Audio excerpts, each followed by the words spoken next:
que se...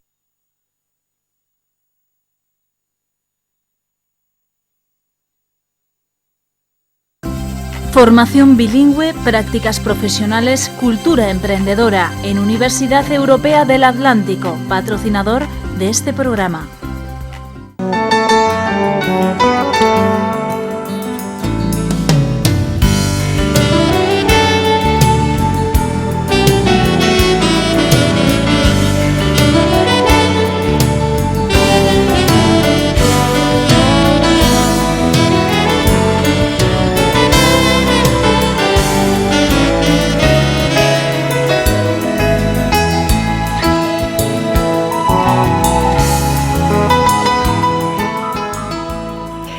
¿Qué tal? Saludos, bienvenidos a Sinacritud. Hoy regresamos con una de las caras que les ha estado acompañando durante mucho tiempo precisamente en esta casa. Un hombre al que conocen bien porque les ha ido contando e informando sobre la actualidad de Cantabria.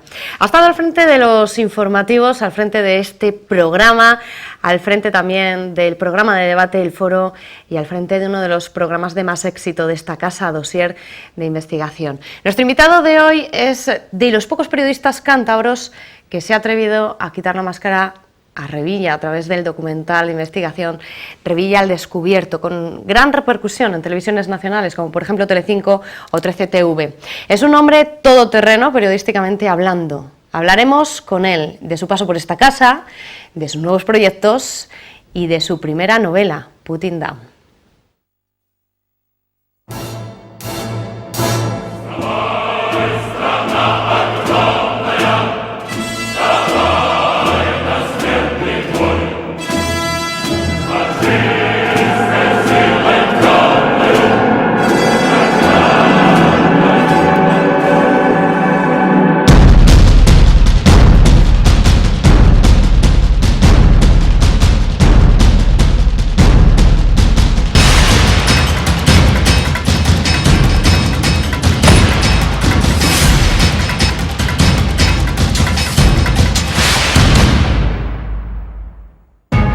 We are now deeply concerned by reports of military movements taken by the Russian Federation inside of Ukraine.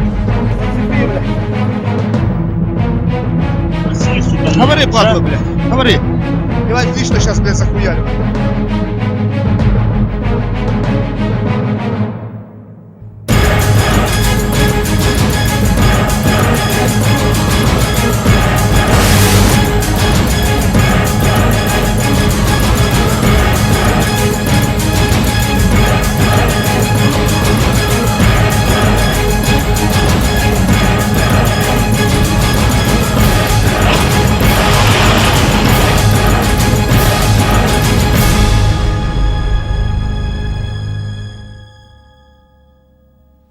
Veíamos ahí ese tráiler, Putting Down, tráiler de esa novela trepidante, cuyo contenido nos recuerda un poco a lo que estamos viviendo en la actualidad, la amenaza yihadista que estamos viviendo en titulares en los últimos días. De ello vamos a hablar durante los próximos minutos. Es la novela de nuestro invitado de hoy, Francisco José Girao. Buenas noches, bienvenido. Muy buenas noches, Sonia. Estoy encantadísimo de estar en este plató otra vez, de estar en esta casa otra vez y de estar contigo.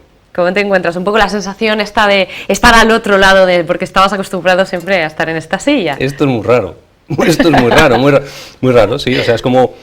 Esto da para implicaciones filosóficas y todo, ¿eh? No me voy a poner aquí profundo, pero que es que al otro lado del espejo, paralelismo, simetrías, no sé qué, esto es muy raro, esto hay que vivirlo para saber lo que es. Aunque no me gusta, tengo que decirlo. ¿No te gusta? No me gusta porque yo creo que los periodistas no tenemos que ser entrevistados. Hay ocasiones en las que sí sabemos de un tema, o bueno, presentamos un libro, o tenemos algo de interés para el público, pero se tiende demasiado hoy en día a que seamos demasiado protagonistas y no creo que deberíamos serlo. Bueno, hoy es por tu libro, vamos a hablar de tu primera novela que pinta muy bien, veíamos ese maravilloso tráiler que nos mete ya un poco en acción, pero cuéntanos un poquito de qué versa. Bueno, esta novela, voy a enseñar yo la portada para que todos los televidentes que nos siguen puedan verla, Putting Down, de Francisco José Girao.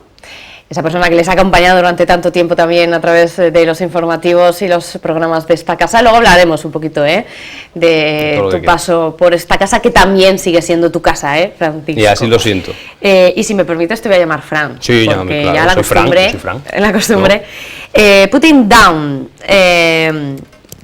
nos traslada a la época de Putin, de Rusia, de esos inicios, de cómo ha ido evolucionando este personaje desde un punto de vista personal, que es el que tú aportas en esta novela. Cuéntanos un poco la trama, de qué versa, qué cuenta, qué narra. Bueno, Putting Down pertenece a un género, un subgénero de novela, de obra de ficción, que no se prodiga demasiado en español. Ya no digo en España, en español. Es lo que se llama un techno-thriller. Los referentes más inmediatos podrían ser Frederick Forsyth, Tom Clancy, estamos hablando del Juego de Patriotas, ese tipo, La caza del Octubre Rojo, ese tipo de tramas en las que el espionaje, el armamento, los ejércitos, los temas técnicos, de ahí el nombre de techno-thriller, de ese tipo de situaciones y de tecnologías, tienen un peso muy importante. Y tenemos muchos referentes, como te digo. En caso concreto, sobre todo fuera, en el caso concreto de Putting Down, lo que sucede, y ya sucede en el prólogo, es una declaración de intenciones, es que dentro de la ficción, responsables de inteligencia de Estados Unidos y de UK, de Reino Unido, ven a Vladimir Vladimirovich Putin, presidente de Rusia, en la actualidad como una amenaza demasiado fuerte para la paz mundial. Creen que después de una invasión más o menos subrepticia de Ucrania, sigue algo que sería absolutamente inasumible, como sería una invasión también, igual que se hizo en Ucrania, o meterse con el territorio, la soberanía, como más o menos hizo en Ucrania, pretendiendo defender los derechos de ciudadanos rusos, con Estonia.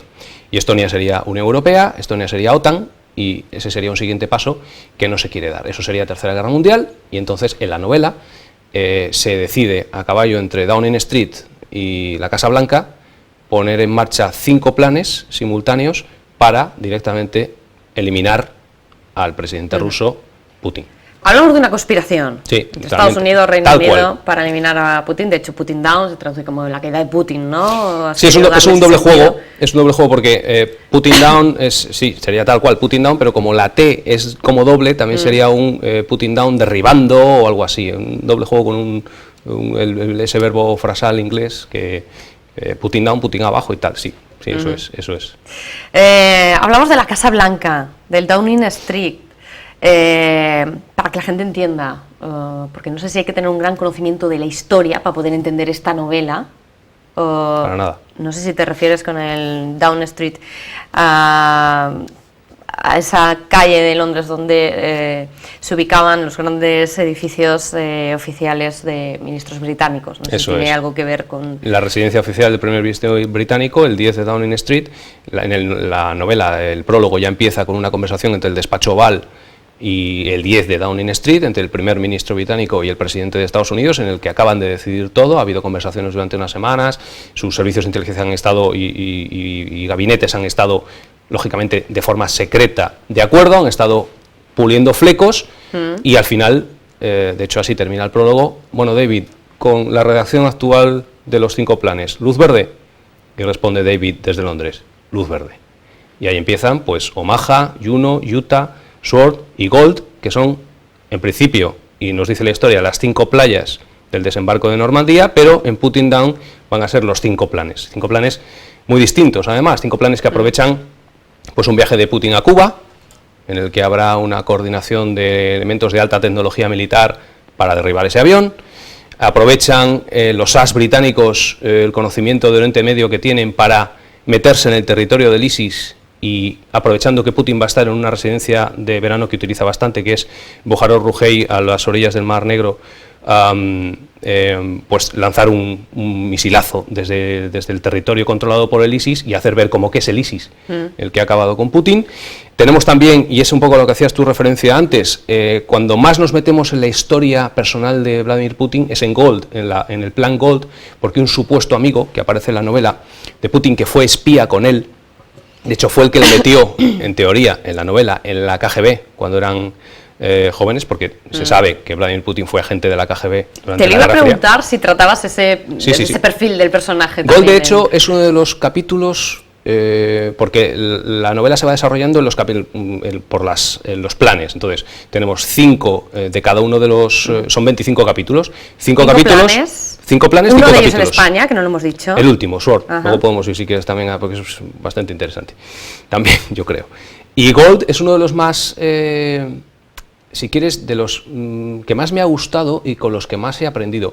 Gracias a Gold, vivimos buena parte de la historia reciente de Rusia, de los cambios terribles que hay a principios de los 90, terribles y dramáticos, me refiero lógicamente a una apertura, a una libertad, a un sistema más libre, pero que fue terrible para mucha gente. Vivimos, incluso nos metemos en un coche, en un Trabant, en el Berlín del Este a mediados de los 80, en una vigilancia que hace Putin con su amigo, agente de la KGB, los dos, lógicamente. Nos metemos en su juventud, cuando estuvieron estudiando en la Universidad de San Petersburgo, cómo escala de forma absolutamente meteórica, es alucinante, como el hombre este pasa, que luego si quieres hablamos de su personalidad tan fuerte y tan arrolladora, cómo pasa de agente de la KGB a jefe de gabinete del alcalde de San Petersburgo, de ahí enseguida le llaman al FSB a Moscú, y sube a esa carrera política absolutamente meteórica. Sus relaciones también con el rector de la Universidad de San Petersburgo. O sea, quiero decir que es un hombre, yo lo he dicho mucho, me han preguntado mucho a raíz de esta novela por mi opinión sobre la figura de Vladimir Putin. Yo creo sinceramente que es un hombre que tiene unas valías. Desde fuera de Rusia quizás se le ve de una forma un poco más, con más desdén. Yo creo que es un hombre que tiene unas valías y unas virtudes bastante importantes. Creo que es un hombre que tiene mucha tesón, creo que es un hombre que es inteligente. Hombre, quizá la prudencia no le sobra demasiado, pero sí creo que tiene muchas cosas aprovechables como ser humano, e incluso nosotros, desde nuestro punto de vista de Occidente, como ciudadanos, para nuestros políticos querríamos mucha de la sinceridad que tiene Vladimir Putin, no engaña. El tío engaña bastante poco, va bastante de frente. De hecho, si se le ha descrito en alguna ocasión, como determinados toques de psicopatía y demás, eso lo tienen muchos de nuestros políticos, no nos engañemos, lo que pasa es que lo esconden. Y este hombre va absolutamente de frente. Es una de las mayores virtudes. Y de hecho, este libro que llegó al Kremlin, porque de lo primero que hicimos cuando lo editamos fue enviar un ejemplar al Kremlin. A ver, cuéntanos esa experiencia, ¿qué pasó? Pues no lo sé, no lo sé. No han contestado, y de hecho, si lo quiere leer se lo tendrán que traducir o bien al alemán, que es lo que él habla perfectamente, o bien al ruso, lógicamente. Eso lo primero, porque está editado de momento en español y pronto saldrá en inglés, pero todavía no estaba. Y yo se lo puse una dedicatoria diciéndole que lógicamente el libro va de acabar con la vida de Vladimir Putin. Le dejé claro que le deseaba una vida muy larga, que era absolutamente ficción, que se tomaban partes de su vida real, pero que él vería que está absolutamente ficcionado después, que está novelado, y que le deseaba mucho acierto en sus mandatos, y que le deseaba también la recuperación de esa tan olvidada virtud latina como era y tan útil como era la prudencia, como es la prudencia. Y acierto, y en cualquier caso, una larga vida. Y bueno, pues eso, incluso me atreví hasta a poner unas pequeñas palabras en cirílico ahí, o sea que, pero no sé qué ha pasado. De hecho, el otro día en Madrid me encontré en un acto del Instituto de Estudios Estratégicos con un secretario de la Embajada rusa. Un encuentro bastante curioso, porque claro, ahí había muchos militares, había periodistas españoles y todos en el marco de la OTAN, bueno, pues hablando de las posibles amenazas, recuerdo, no sé de qué era exactamente. Sí, claro, el encuentro era sobre las necesarias relaciones de la Unión Europea y Estados Unidos, ¿no? Un lazo ineludible y que hay que fortalecer, algo así, ¿no? Con esa idea. Y ahí estaba el segundo secretario de la Embajada de Rusia. El tío estaba como en territorio enemigo, pero él había ido tranquilamente y por su propio pie. Y todo el mundo miraba un poco como de desconfianza, y estuvimos hablando brevemente así un poco de la novela, y con ese espíritu, es decir, no es un deseo, es decir, el subtítulo, el tagline que dicen los americanos del libro, para proteger la paz mundial, él debe morir, no es una idea, y está en la portada, no es una idea que yo defienda, es lo que defiende parte de los personajes de la novela. Y bueno, pues eso, sin más, es ficción, un juego, es para pasarlo bien, un juego. Un poco para aclarar eso, ¿no? Para no confundir el lector cuando se encuentra esta novela, cuando coge esta novela, ¿cómo puede discernir qué hay de realidad y qué hay de ficción? Es decir, ¿hasta qué punto nos metemos tan de lleno en esta historia que lleva tanta acción, de conspiración, de tantos personajes interesantes, que podemos llegar a confundir lo que es, si no conocemos bien la historia real, qué es o qué no, para dejarlo claro? ¿Los personajes son ficticios? ¿Son todos ficticios? No todos, ¿no? Todos no. Todos no, el protagonista o el objetivo, digámoslo así, no lo es. ¿La historia es completamente ficticia? Hombre, sí. Que yo sepa, Estados Unidos y el Reino Unido, que yo sepa, y si lo tienen en marcha no nos vamos a enterar hasta que pase, no tienen en marcha 5 planes simultáneos para cargarse a Putin. Hay personajes reales y hay personajes ficticios. Es una buena pregunta, Sonia, porque se mezcla bastante. Sí puedo decir, y eso es casi pues escucharlo del autor, qué es verdad y qué es mentira. Desde los tiempos que puede tardar un misil por su peso y el tipo de ignición que tenga y combustible que lleve, desde un destructor británico en mitad del Atlántico hasta subir 11 kilómetros para arriba a darle al juicing, la coordinación de fuegos con un dron también a su vez americano que sale de un portaaviones, ese tipo de datos técnicos. Mis dolores de cabeza matemática, que nunca han sido buenos, garantizan que son ciertos. Ahora, puede haber cometido algún error, pero hasta ahora ninguno me lo... ¿Has hecho trabajo de documentación histórico? Por cada unidad de tiempo que quieras, un segundo, un minuto o un mes, he podido estar 6-7 veces más investigando que escribiendo. Tranquilamente, incluso probablemente más. Que Putin tuviese un amigo en la universidad que fue el que le introdujo en la KGB, bueno, pues que se introdujo en la KGB en la universidad es cierto, el amigo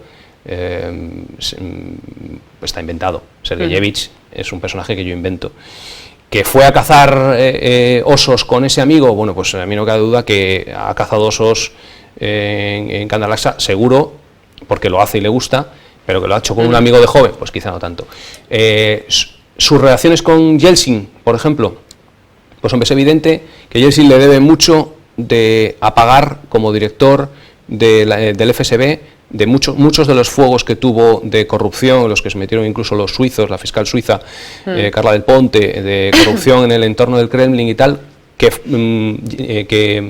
Putin tuvo mucho que ver con apagar esos fuegos, tampoco me cabe ninguna duda. Claro, las conversaciones internas sobre eso que sucede, que es Gold, que es lo que te digo de que pues es uno de los capítulos, la verdad, más satisfactorios porque es de los que más me han enriquecido. Esas conversaciones internas, lógicamente, son ficción, son obra del escritor. Pero, no sé, luego hay mucho que siendo totalmente inventado, hay personajes que yo estoy convencido que voy a continuar con ellos porque el personaje de Putin, por ejemplo, sufre una evolución, para mí, no sé, muy enriquecedora. Es decir, pasa de ser, como él, un agente de la KGB, a acabar absolutamente convencido de que si no capitalismo y comunismo son los mismos, los políticos a uno y al otro lado del bloque, desde luego que sí, y que no defienden lo que dicen defender y para la gente que dicen defender también. Entonces acaba siendo, en ese sentido, más descreído que un Vladimir Putin que evoluciona de otra forma. Como hay una parte del libro que se dice que está evolucionando de animal a político, es decir, de matarife, entre comillas, agente de la KGB a político, y de ahí a animal político. Y lo es. Vladimir Putin levanta pasiones en Rusia. Tiene unos índices de popularidad brutales. Y además sin manipular, porque se sabe, o sea, quiero decir, se sabe que los rusos, el carácter de Vladimir Putin casa totalmente con lo que los rusos quieren como gobernante. Otra cosa es que haya disidencia interna, otra cosa es cómo se elimine esa disidencia interna, y otra cosa son pues que podamos, desde nuestro punto de vista occidental, cuestionar algunas cosas, pues esos posados sin camiseta, ¿no?, a lomos de caballos y tal, que bueno, pues... Pero al final, lo que yo te decía, el hombre va recto, o sea, no te engaña, no te engaña, y eso, para mí hoy en día yo creo que es valorable. ¿Qué papel juega Siria y las tropas del ISIS en esta novela? Otro aspecto bastante enriquecedor, al menos para mí. Este libro se publicó en febrero de 2015, hace unos meses. Se terminó de escribir pues un par de meses antes, y ya por entonces el ISIS estaba fuerte en Oriente Medio. La situación solo podía ir a peor Ese fue mi análisis somero y grosero, pues porque básicamente no se estaba haciendo lo suficiente para suprimir ese tipo de fanatismos. Y lo que sucede y el papel que tiene el ISIS, como hemos visto antes en el book trailer, es, y te comentaba un poco antes, es que en Utah, un grupo en una de las operaciones que dependen totalmente de los británicos dentro de la ficción, es que un grupo de SAS británico, su mayor parte del regimiento de paracaidistas, provenientes del regimiento de paracaidistas, tienen la misión de desembarcar en un puerto turco, correr todo el sur de Turquía con un salvoconducto especial en un vehículo especial, gracias a la ayuda de los kurdos, de los Peshmerga, meterse en el norte de Siria y desde territorio desierto totalmente, pero controlado por el ISIS, lanzar un misil balístico a 800 kilómetros al norte, un misil en concreto, un misil muy concreto, ahora te cuento por qué, donde se sabe que ese fin de semana va a estar Vladimir Putin pasando el fin de semana, que es la de Bojarov-Rugey, la que te decía antes, una mansión que utilizan los dirigentes rusos. Es un misil muy concreto, pero claro, hasta ahí tiene que llegar la verosimilitud del tema. No puede ser un misil británico. Que hace un misil británico de estos de los telar, que se llaman los camiones que tienen transporter, erector and launcher, o sea, que transporta, lo erecta y lo lanza con radar. ¿Qué hace un equipo de esos totalmente británico en mitad de Siria? Tiene que ser una copia de un misil iraní, el Sahil 2, que tenga más razón. O sea, se sabe, por ejemplo, que los Daesh, mejor dicho, más que ISIS, que es como me gusta más llamarlo, roba y ha robado equipamiento militar iraní, y entonces, bueno, pues tendría más sentido, ¿no?, que el ISIS, el supuesto ISIS, lanzase un pepinazo a 800 kilómetros al norte, pasando todo Turquía, hasta llegar a ese territorio ruso. Y por cierto, ese misil, ese Sahil, podría llegar bastante más allá porque tiene bastante más alcance. Pero claro, hay que saber cuánto tarda ese misil, hay que saber un poco lo que se pueda saber de las medidas de seguridad que tiene esa mansión Bueno, esos trabajos rusa, de documentación totalmente, que han dedicado tu totalmente. tiempo también a que ese tipo de detalles en esta novela estén contrastados y sean reales. Quería preguntarte, porque hay un personaje en tu novela que yo leyendo un poco por encima me sonaba, digo, ¿qué tiene que ver Alexander Litvinenko en esta novela?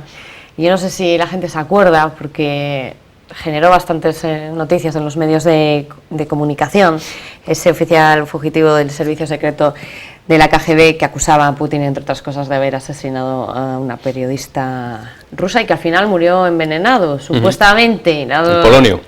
Con polonio, ¿no? Polonio en Londres, sí. Aquello no sé si llegó a estar demostrado al final quién fue la mano negra ejecutora. Dicen que los ingleses tienen pruebas de quién fue exactamente, lo que pasa es que quien fue ahora es diputado en la Duma rusa. Él orientaba, ¿no?, hacia Putin. Bueno, en última instancia eso es lo que se dice. Es que tanto Litvinenko como Politkovskaya tocaron, es decir, a Putin se le puede discutir en muchos aspectos y en muchas direcciones, pero es verdad que, casualidad o no, hay bastante gente que ha tocado el tema de Chechenia que no ha acabado demasiado bien.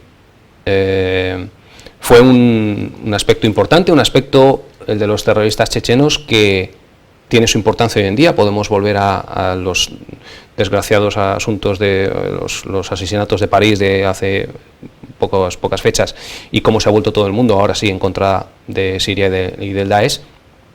Pero Chechenia es un punto muy importante, porque Chechenia supuso una forma de unidad nacional en torno al saliente presidente Yeltsin, al primer ministro entonces Putin, y ese intercambio de papeles después, a raíz, muy soviético todo y muy ruso, soviético digo, sí, y muy ruso, a raíz del cambio de cifras del 99 al 2000, en la Nochevieja.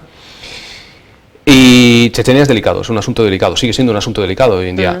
Putin se ha mostrado siempre muy firme con el tema de los chechenos. La primera vez que Daesh amenaza a Vladimir Putin es con motivo de Chechenia. Dice, nosotros, viene a decir algo así un responsable de Daesh en uno de los vídeos de mediados de 2014, sí, mediados de 2014, que es cuando se suma a Rusia al tema de los enemigos del propio Daesh, dice, consideramos a los hermanos chechenos una nación árabe oprimida más, y su causa es la nuestra, y por lo tanto nuestro enemigo es Rusia, es el Kremlin y es Vladimir Putin. Alguien, como te digo, muy beligerante, el propio Putin, durante toda su historia, contra esa pretendida independencia chechena. Entonces, si la cosa no hubiese sido así, si el Daesh hubiese sido más hábil políticamente, si no se hubiese vuelto contra todos los frentes, la cosa estaría bastante más complicada ahora. Pero para Alexander, todos. ¿por qué eliges este personaje para que forme parte de tu novela? Es verdad que nos hemos desviado un poco. Litvinenko es una de las razones que tanto Casablanca como Reino Unido ven como a un hombre imparable en Putin. Le hacen responsable. En la realidad no podemos decir que una orden de Putin acabase con Litvinenko enchufándole un poco de polonio o echándoselo en una bebida. No podemos decirlo. Pero en la novela Casablanca y Reino Unido lo tienen claro y ven que eso, lo de Politkovskaya y después Ucrania y después Crimea, es un hombre imparable y es una de las razones, uno de los argumentos que dan validez a los informes de inteligencia que dicen que lo siguiente es Estonia. Hay un estallido de ébola en África Occidental que también aparece en esta novela. ¿Qué tiene que ver? El ébola. El ébola, ¿por qué forma parte de esta novela que aparentemente nos hace perdernos un poco, ¿no? He hablado muchísimo de la novela y ya podemos entrar en terrenos en los que no puedo hablar tanto, porque desvelar tramas me refiero. Te cuento, intento ser un poco hábil sin desvelar demasiado. Esa historia, que cuando el lector llegue al final de Juno, el 5 de 5, el último capítulo de Juno, del plan Juno, sabrá por qué, recoge una leyenda urbana que se asoció al derribo del MH17, el Malaysia Airlines, sobre cielo ucraniano hace un año y pico, que hace poco ha salido también, que los investigadores holandeses han dicho que salió con un sistema de misiles ruso, un bug, algo que está también en la novela. Son temas como muy actuales, ¿no? Sí, sí, muy actuales y muy verosímiles. A mí, escribiendo la novela, primero la realidad me sobrepasaba en muchas ocasiones y ha habido que reescribir algo antes de publicarla.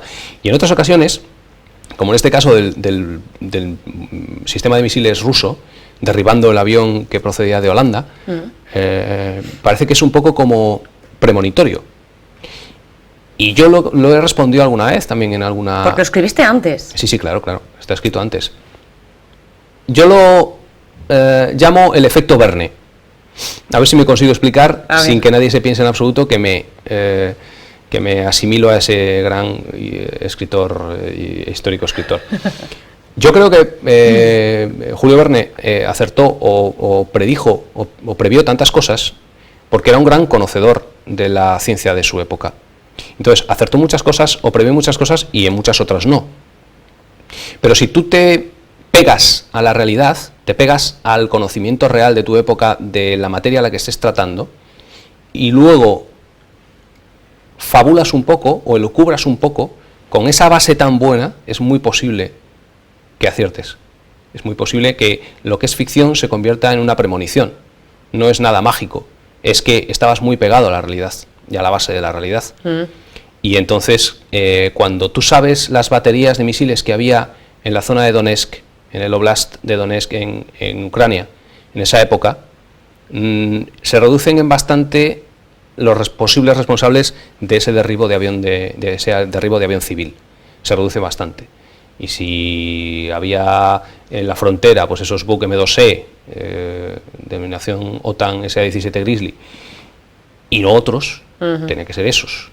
Claro, la novela se da una vuelta, porque la intención de la novela es que haya soldados ucranianos colaborando con los americanos y con los ingleses que se hagan pasar por rusos, y luego haya confusión y ese tema.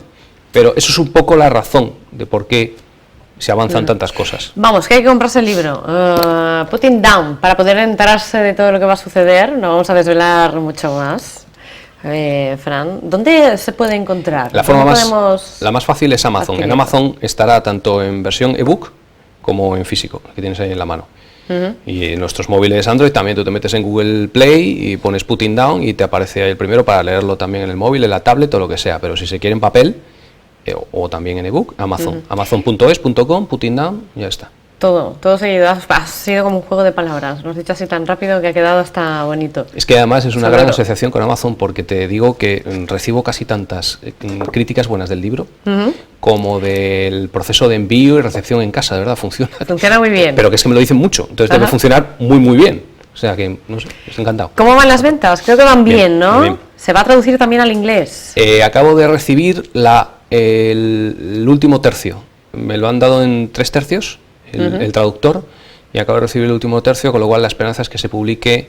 Ahora empieza el tema de negociaciones y conversaciones, más que nada con alguna editora de allí de Estados Unidos, con la que ya estoy en conversaciones, pero probablemente el sistema también de Amazon, como ha funcionado tan bien, se ponga en marcha allí. Si hay una cosa clara y es la esperanza que tengo, estos libros, este tipo de género, los americanos se lo meriendan, y es real. O sea, que decir, ese Tom Clancy, ese Frederick Forsyth, y hay muchísimos autores más.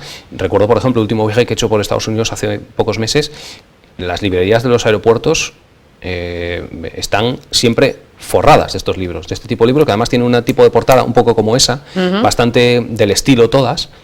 Y lo que llamamos el libro de bolsillo, ¿no? Que compramos sí, pero me refiero a lo que es en los aeropuertos. Sí, pero de esa temática, y con un diseño de portadas muy así. ¿Novela de ficción, te refieres? ¿Cómo? ¿Novela de ficción? Y tecnothriller, de ese movimientos militares, de tropas, intrigas internacionales. Bueno, este rollo a los americanos les gusta mucho. Y les encanta, por eso te digo. Entonces, tengo una esperanza de que ha funcionado muy bien en español, está funcionando muy bien y yo estoy encantado.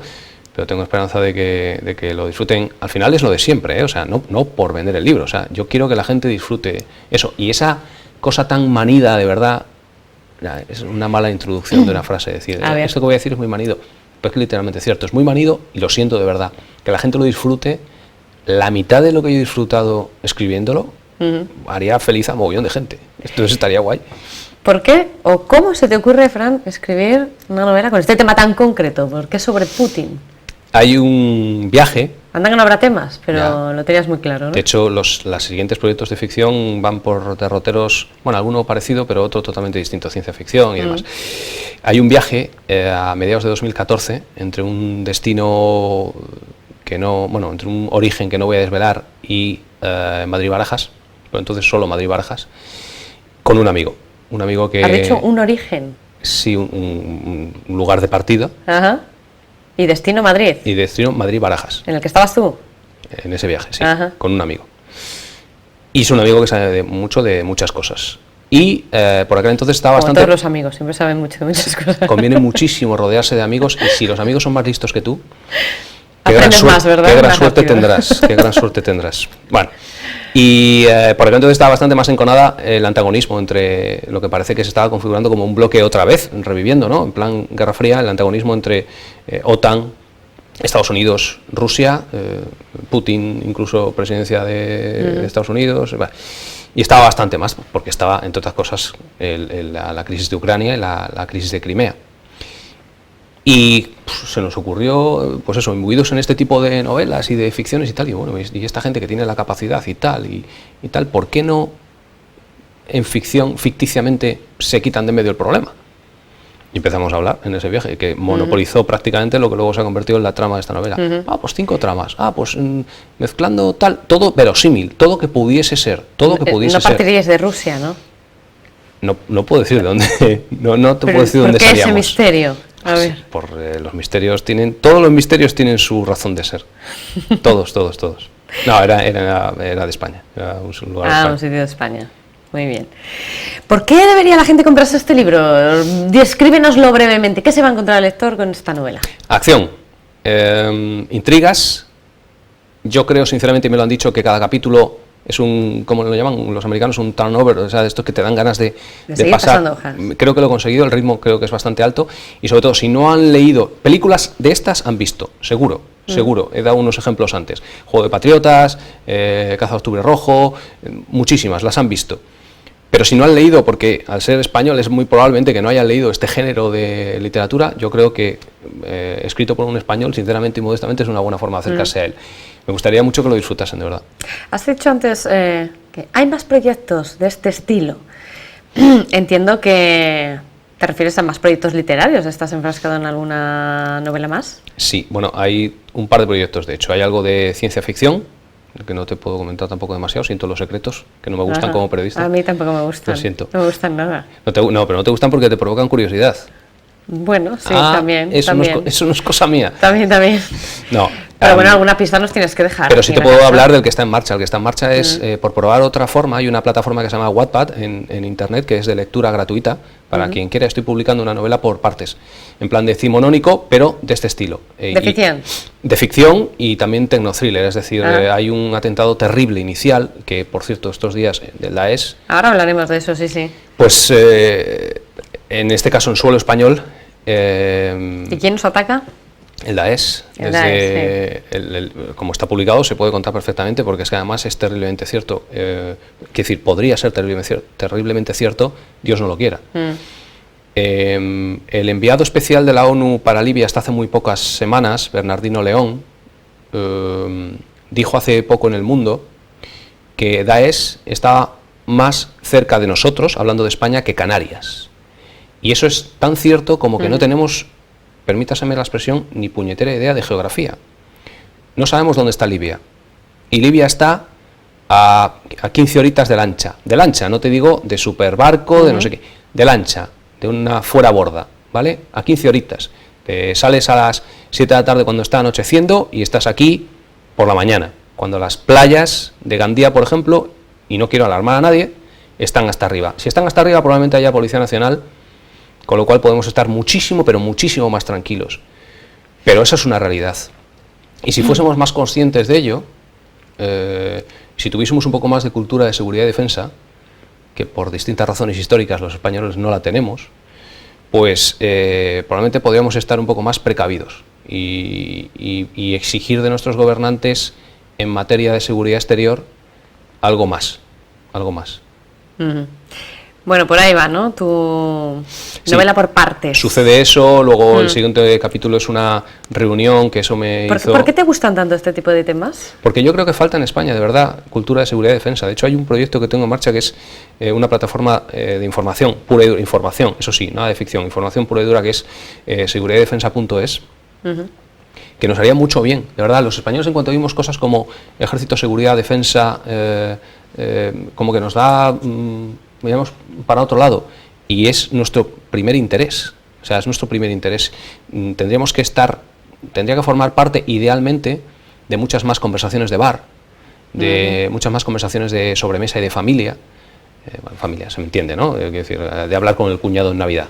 Y el cuñado siempre va a saber más que nosotros, o eso pensará él, pero hablar de ese tipo de cosas, porque al final redundan en nuestro beneficio. Los medios, encargarnos más de esas cosas, no solo cuando pasa algo de última hora súper urgente, sino algo que pueda redundar, como te digo, en el conocimiento. En este caso es por ficción, porque creo que la letra no con sangre, sino con entretenimiento entra más fácil, eso es lo que creo, pero nos falta mucho, y yo sé que hay movimientos para paliar un poco eso, porque somos un poco, sinceramente lo digo, y digo somos, no digo sois, somos un poco analfabetos en tema de cultura, seguridad y defensa, algo que no pasa en países de nuestro entorno y algo que no pasa en países que puedan estar incluso más preparados. Afortunadamente tenemos, y esto sí quiero decirlo, quiero aprovechar el programa, Sonia, para decirlo, tenemos unas fuerzas y cuerpos de seguridad del Estado que no voy a decir que no nos las merecemos, pero sería lo primero que te sale, ¿no? Cuando algo es tan bueno, dices, es que tienes algo tan bueno que no te lo mereces. La policía, la Guardia Civil, los servicios de inteligencia que tenemos, yo creo que son en parte responsables de que estemos tan tranquilos, cuando no deberíamos estarlos en muchas ocasiones, porque como dice Bernardino León, el Daesh, que es el que ha golpeado en París, físicamente, bueno, pues a ver si tenemos algo aquí dentro, a saber, pero físicamente, hablando de Libia, le tenemos más cerca que Canarias.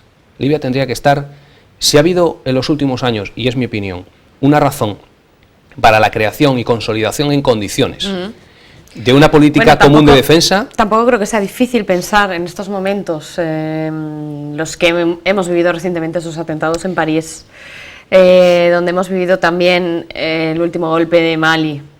Creo que no es difícil pensar o llegar a imaginar que están tan repartidos por cualquier punto de Europa que no es difícil pensar que los tengamos en casa, ¿no? No, de hecho ha habido detenciones hasta hace nada. Pero esas detenciones, hace nada me refiero a días antes de París, que a mí me cuesta muchísimo pensar que no tenga nada que ver con los sucesos de París. Pero no solo dentro. O sea, no solo dentro, que como te digo, quiero resaltar el trabajo de las fuerzas y cuerpos de seguridad del Estado, sino vuelvo otra vez a Libia. Es decir, las palabras de Bernardino León. Es decir, si ha habido una razón por la que debiera haber habido una consolidación de una política común de defensa, y voy a decir lo que hoy en día es una auténtica quimera, la creación de un verdadero mando único militar europeo, esa es la limpieza de Libia. Porque necesitamos que Libia, antes pasaba con Gaddafi, y pasaba lo que pasaba con Gaddafi, pero al menos ya sabemos lo que sucedió con la primavera árabe. Es decir, sátrapas, pero controlando. Sátrapas, pero controlando. Europa necesita que Libia esté limpia, y es un gran ejemplo, es un solo ejemplo. ¿Crees que todo lo que está sucediendo, todos estos ataques, están generando un efecto dominó en grupos que quizá no tenían planificado actuar ahora de manera inmediata, pero que todo esto les está llenando un poco más de coraje y se genera ese efecto dominó de pues ahora es el momento? Sin duda, lo que llaman los copycats, es decir, tú te pones en la mente de un fanatizado religioso, ultra religioso, musulmán en este caso, y ves eso, y puede ser que incluso no hayas tenido contacto con los responsables de Daesh en Siria, no suele ser habitual, pero te puede dar por hacer una locura, porque estás efectivamente enfervorizado, ¿no?, de lo que han hecho tus hermanos y ese tipo de cosas. Y te unes a la causa, ¿no? Y te unes a la causa de forma espontánea.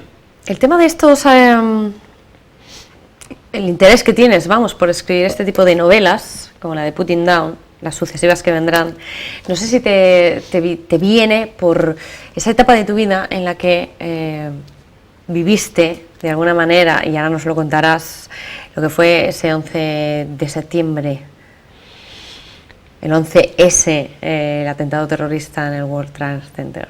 No creo que nadie que estuviese vivo y consciente después del 11 de septiembre en Nueva York, el 11 de septiembre de 2001, fuese igual después de las 9 de la mañana de allí, ni los meses sucesivos, nadie, ni su entorno tampoco, ni el entorno en el que vive tampoco, y vivirlo en Nueva York fue especialmente, yo lo he contado en los medios varias veces, fue especialmente...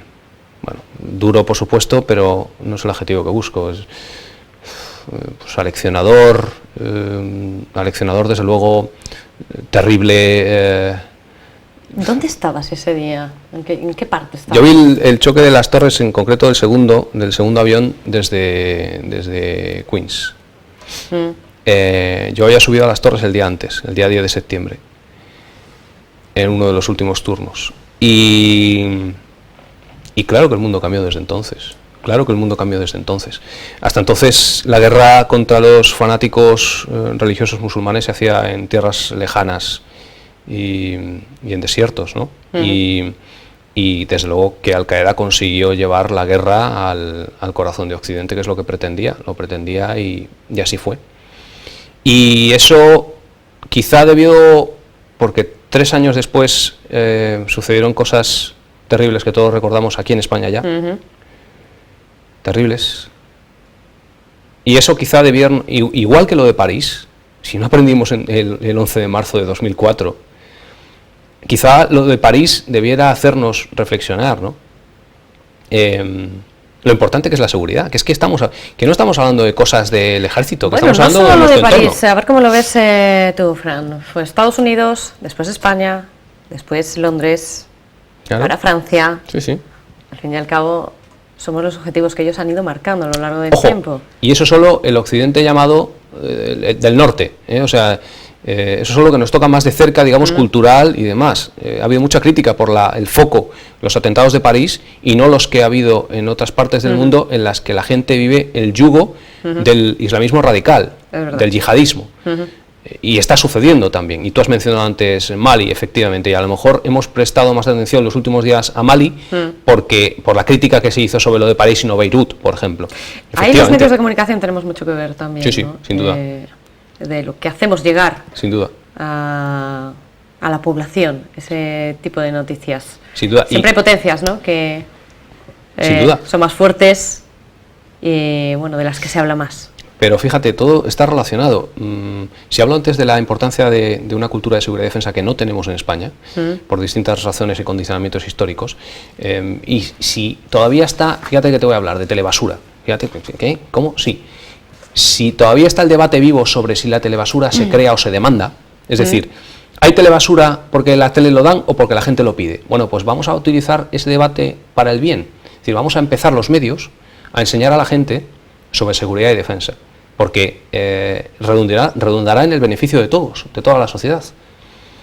Es lo que vamos a pretender un poco a partir de 2016 con esta plataforma que te digo, con seguridadydefensa.es, porque va a redundar en el beneficio de todos. Es decir, que eso pase a formar parte de las conversaciones de la gente, que sepamos de ese tipo de cosas. Eso no es convertirse, porque ya no faltará gente que diga, no es convertirse en una sociedad belicista, es convertirse en una sociedad consciente de que hay amenazas y de que hay que defenderse de las amenazas, ¿no? Bueno, yo creo que la gente tiene distintos puntos de vista, yo por lo que digo también con la gente que tengo a mi alrededor, pero ¿tú crees que la mejor defensa es un buen ataque? Como está haciendo Francia, por ejemplo.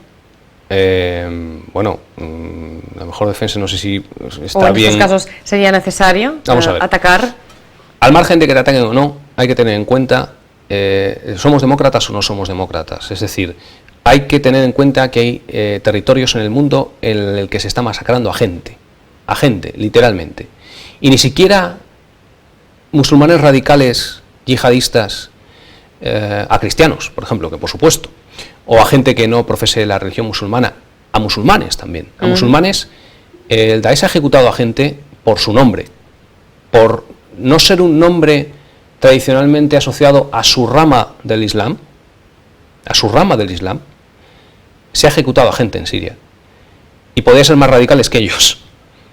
Podrían ser más radicales que el ISIS o el Daesh. Entonces, yo creo sinceramente que hay que acabar con eso. Creo sinceramente que cuando alguien te... Pero esta es mi opinión, también te lo digo. No tiene nada que ver con la cultura de seguridad y defensa que propugno, que tengamos. Es decir, puede haber una sociedad formada en esos temas cruciales, igual que en el fútbol, igual de formada que está en el fútbol, en estos temas cruciales, y opinar de forma distinta a la que yo voy a decir ahora mismo.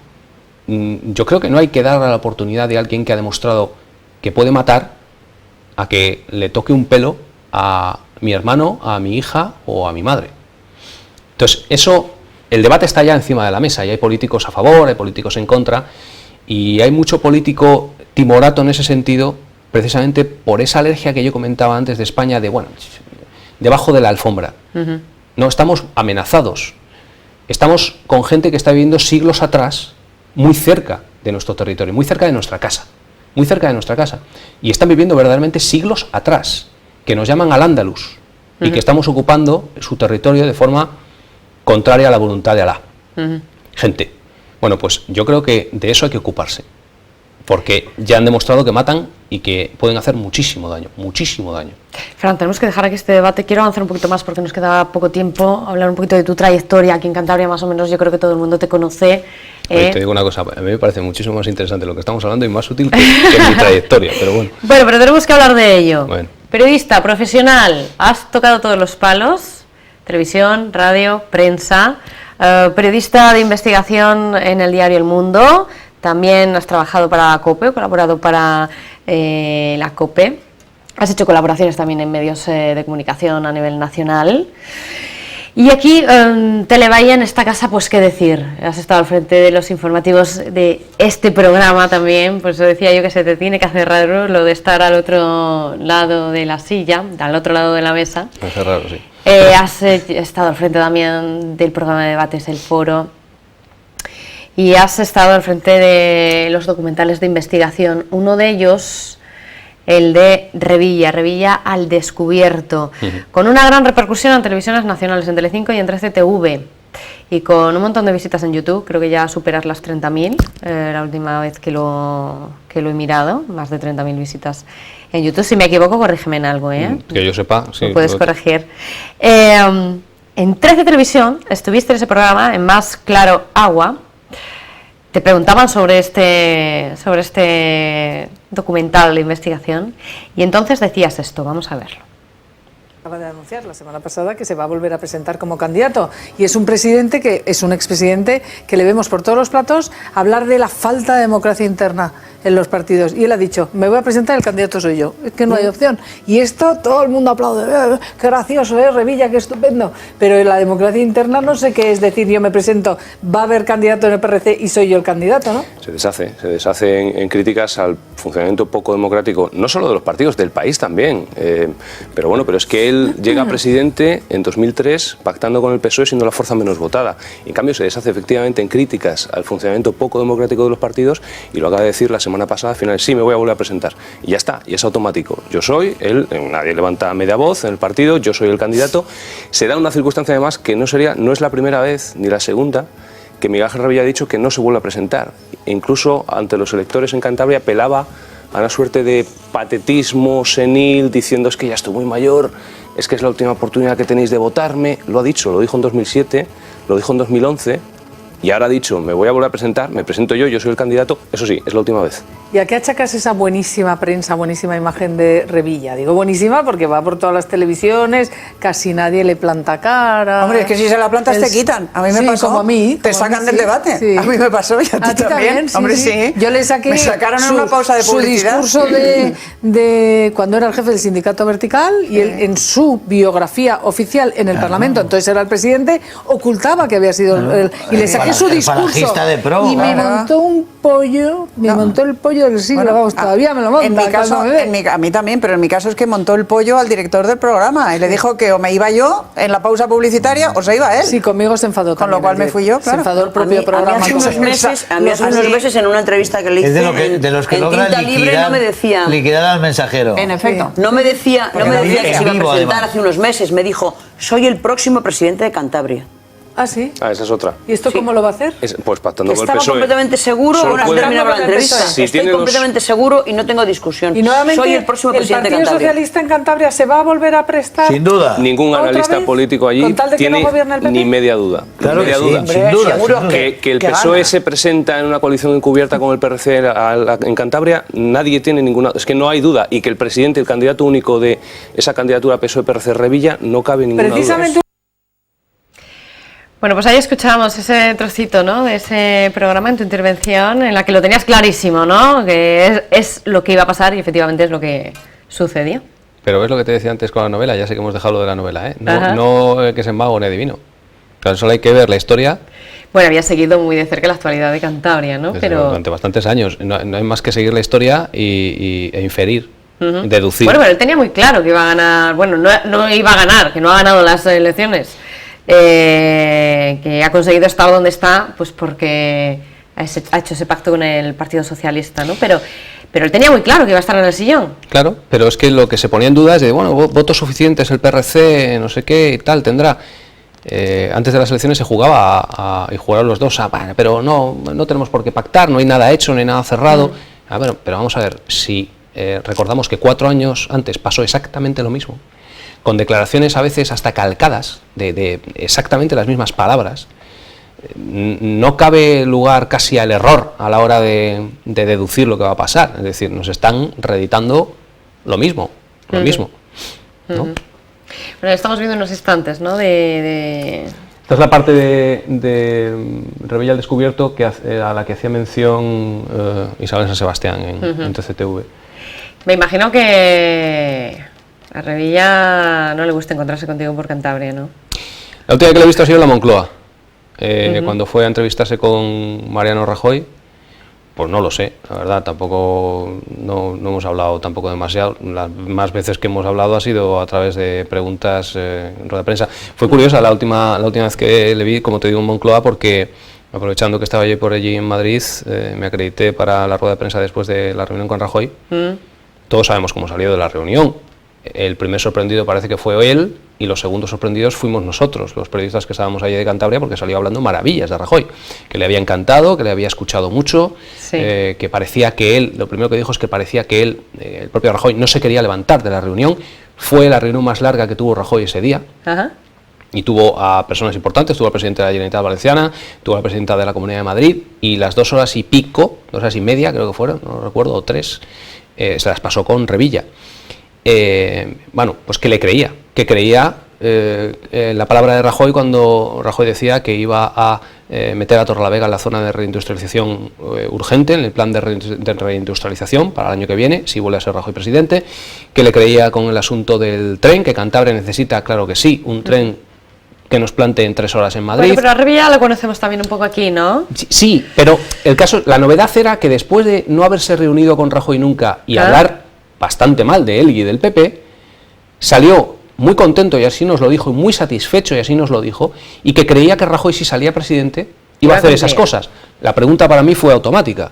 Claro, presidente, ¿va usted entonces a pedir el voto por el PP o va a votar al PP? Porque si cree que va a tener el PP gobernando en Madrid tantos beneficios y tantas diferencias merecidas, por supuesto, con Cantabria, pues no sé, lo hizo con el PSOE, con Zapatero, porque creía que iba a hacer eso Zapatero, lo va a hacer con el PP, y ahí dijo ya, no, eso como nunca, eso no.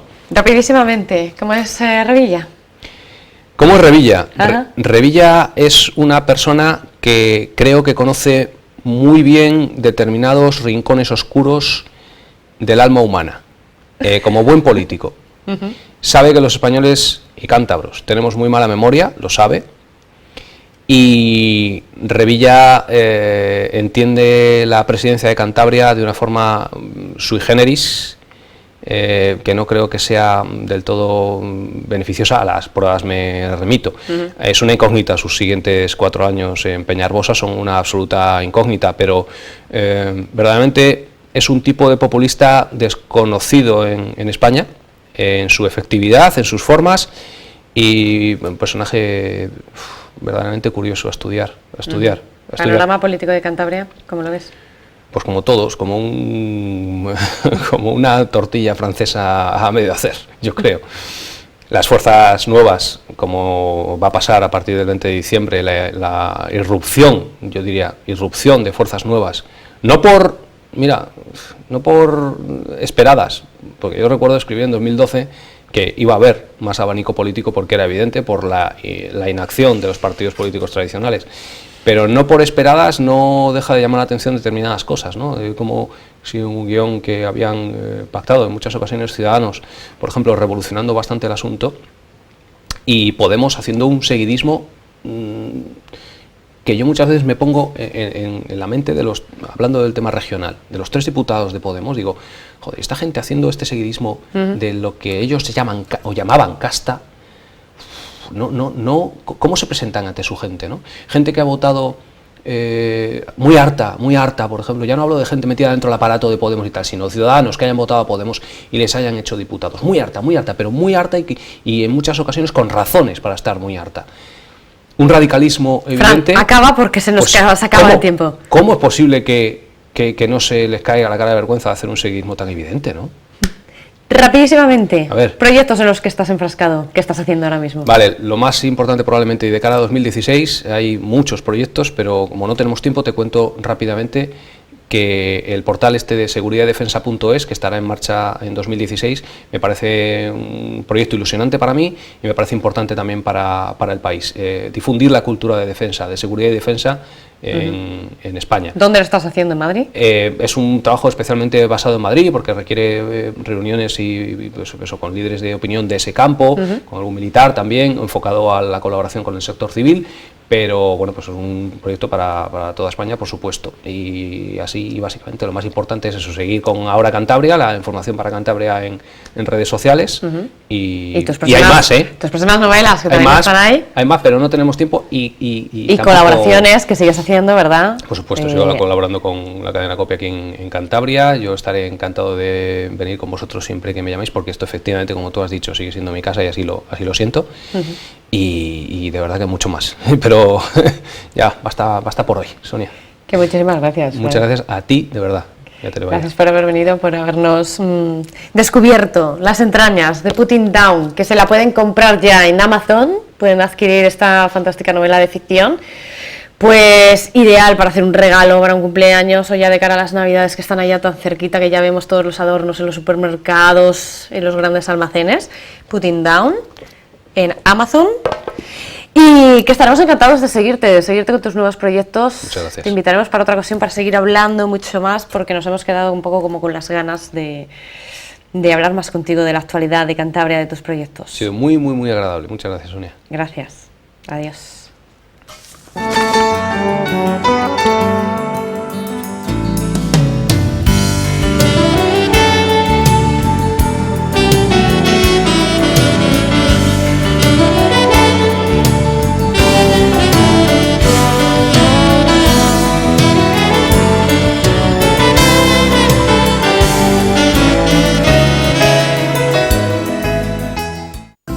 Universidad Europea del Atlántico les ha ofrecido este programa.